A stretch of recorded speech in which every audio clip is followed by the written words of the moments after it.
Well, this time of year, homeowners are eager to spring into action and get started on home improvement projects. But the key is tackling projects that will increase your home's value. In today's Getting It Done report, 3 home improvement blunders to avoid.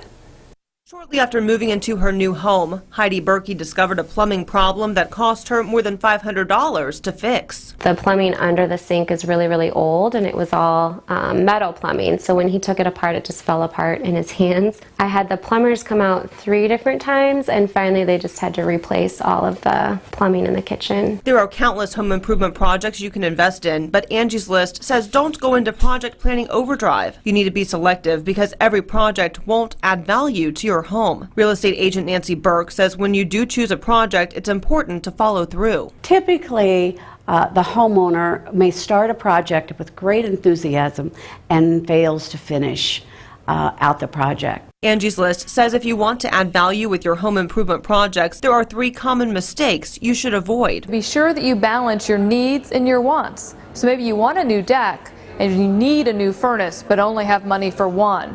Be sure that you invest in those needs first because it'll be a better return on your money. You also want to avoid over-investing in your home. Remember, kitchens and bathrooms are 2 of the best things to invest in because they get the best return on investment, usually around 85%.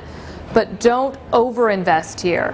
The goal here is to keep up with the Joneses, but don't be the leader in your neighborhood. Another big mistake homeowners make, not taking enough time to do your research. A project installed poorly won't add value to your home. Painting is another really common thing that it takes a good steady hand to make a good steady line, especially where you're cutting into your ceiling. So be very cautious when you say, oh, I can do this myself.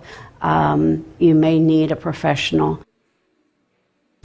Angie's List says unless yours is the only house on the block without a pool, it's not a good idea to put one in. In most cases, you won't get back even half of the money you spent when it's time to sell the house. And typically, home offices and sunrooms are not a good idea either. A buyer may want that space for something else like a bedroom or a playroom. The return on the investment for these projects is about 60% or less.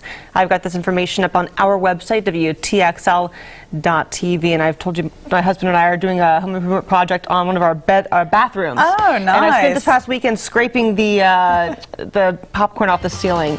Spray it with water first, makes it much easier. Oh, good advice.